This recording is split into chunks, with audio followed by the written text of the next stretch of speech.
At a certain depth, the ocean stops behaving like the world we know.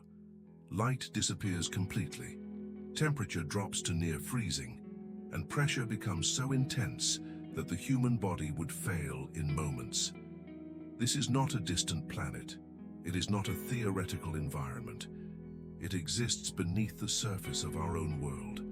The deep ocean begins where human intuition ends. There is no horizon, no sense of direction, no visual reference to anchor the mind. Every meter downward removes another condition that life on land depends on.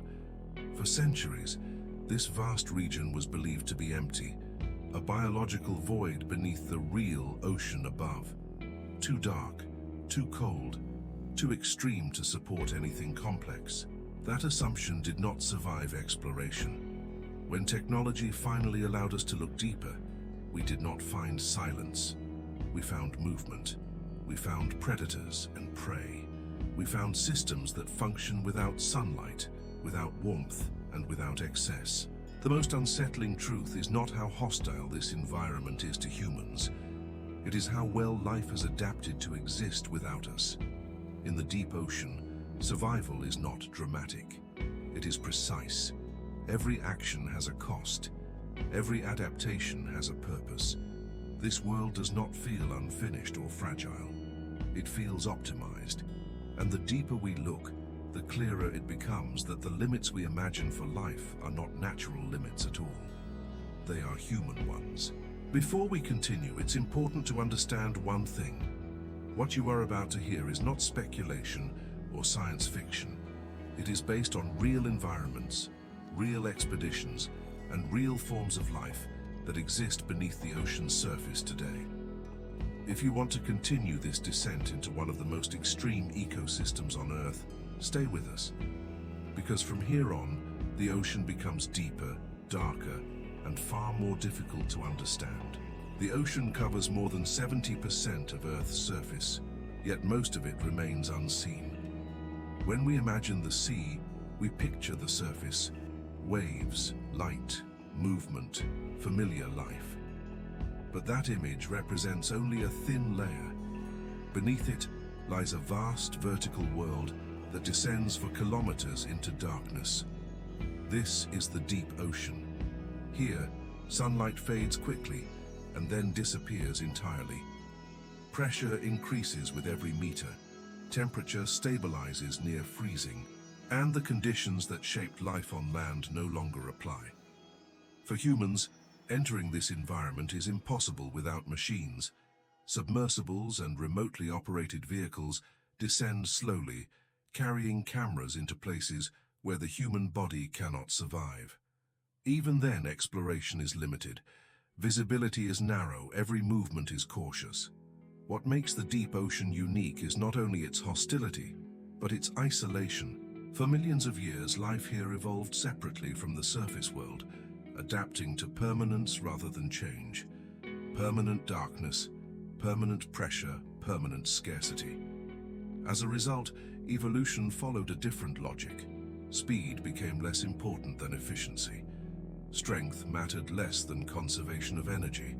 Survival depended on precision, not dominance. This documentary is not about individual species. It is about an environment that covers most of our planet, an environment we barely understand, and one that forces us to rethink what life is capable of becoming. The first defining boundary of the deep ocean is the loss of light. It does not disappear suddenly. It weakens, fades, and then vanishes completely. As sunlight penetrates water, it is absorbed layer by layer. Colors disappear in a precise order. Red fades first, then orange, then yellow. What remains is a dim blue haze, and then nothing. Beyond this point, darkness is permanent. For humans, darkness is unsettling. Vision is our primary sense. Without it, movement becomes uncertain and fear follows quickly. In the deep ocean, that fear would be fatal. But life here did not lose sight by accident. It abandoned it because sight no longer offered an advantage. Eyes require energy. They demand constant maintenance. And in an environment where food is scarce and unpredictable, waste is not tolerated. So evolution favored other senses. Many deep-sea animals rely on pressure changes and subtle vibrations in the water. Some detect chemical traces left behind by other organisms. Movement is felt rather than seen. This changes behavior completely. Predators do not chase. Chasing wastes energy. Instead, they wait. Food does not arrive on a schedule in the deep ocean. It drifts downward from the surface as organic debris, or sinks suddenly when larger animals die above. When nourishment appears, it must be used immediately. There may not be another opportunity for days or weeks. This scarcity shapes bodies and behavior. Muscles move slowly. Metabolism is reduced to the minimum required for survival. Nothing here is built for speed or excess. One of the most remarkable responses to this darkness is the ability to produce light from within. This is bioluminescence. In the deep ocean, light is not used to see the environment. It is used to manipulate it. Some organisms create small points of light that mimic prey, luring victims close enough to strike. Others flash specific patterns to communicate with members of their own species. Some release sudden bursts of light to confuse predators, buying a moment to escape.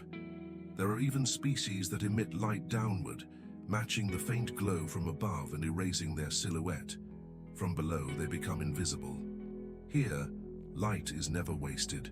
Every photon has a purpose. Darkness also alters the sense of distance. Without visual reference, space becomes abstract. A threat may be close or far. There is no way to know until it moves. For humans, this uncertainty would trigger panic. For deep-sea animals, it is normal.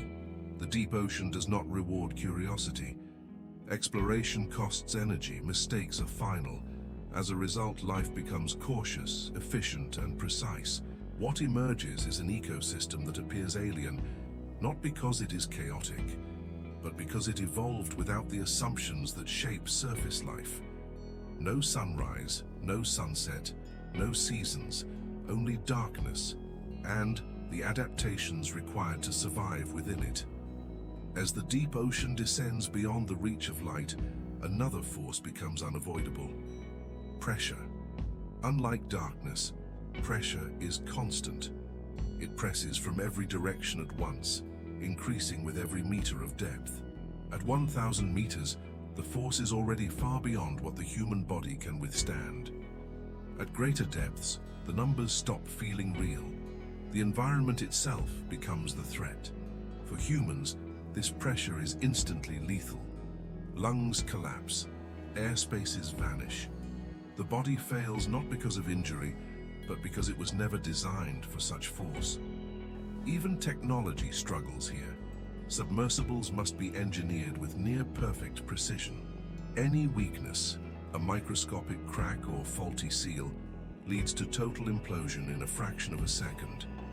There is no warning, no recovery. And yet, life exists under this pressure. Not protected from it, not resisting it, but adapted to allow it to pass through. Deep-sea animals are built without empty air spaces. There is nothing inside them for pressure to compress. Their tissues are soft, flexible, and often gelatinous, allowing external force to move through the body without causing damage. This design is not fragile, it is efficient. Bones, when present, are lighter and less rigid. Muscles move slowly, conserving energy. Every structure is optimized for survival under constant compression. Pressure also changes chemistry. At extreme depths, the molecular structures that sustain life are at risk of breaking apart. Proteins can lose their shape. Enzymes can stop functioning. Deep-sea organisms solve this problem at the smallest scale. Their proteins are adapted to remain stable under force. Their biochemistry functions where surface biology would collapse. Temperature compounds the challenge. Most of the deep ocean remains just above freezing. Cold slows chemical reactions and reduces movement. Growth becomes slow. Reproduction becomes rare, but cold also brings stability. Unlike the surface, where conditions shift constantly, the deep ocean is remarkably consistent. Pressure, temperature, and darkness change very little over time. This stability allows life to specialize with extreme precision. Food, however, remains unpredictable. Most deep-sea ecosystems depend on material falling from above, fragments of organic matter or the bodies of animals that die at the surface. This supply is irregular. When food arrives, it must be used completely. As a result, many deep-sea animals can consume prey nearly their own size or larger. Expandable stomachs and flexible structures allow them to take advantage of rare opportunities. Refusal is not an option. In some regions, life relies on an entirely different system. Long cracks in the seafloor, hydrothermal vents release mineral-rich fluids from within the earth. Here, chemical energy replaces sunlight as the foundation of the ecosystem. These environments shattered long-held assumptions about life. They proved that pressure, darkness, and cold do not eliminate biology. They shape it. The deep ocean reveals a fundamental truth. Life does not adapt toward comfort.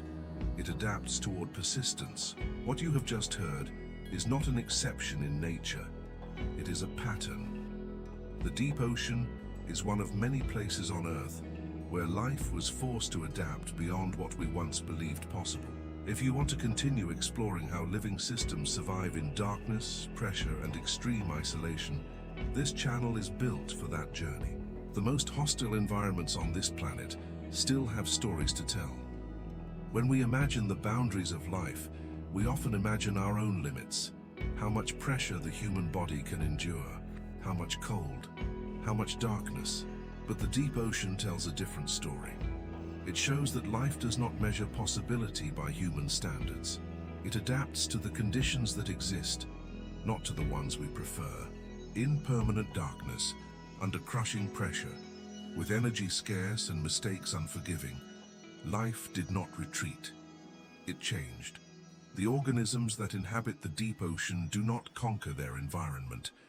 They fit into it with precision, shaped by millions of years of constraint. This world beneath the surface is not empty or unfinished. It is balanced in ways we are only beginning to understand. And as long as most of it remains unexplored, it stands as a quiet reminder.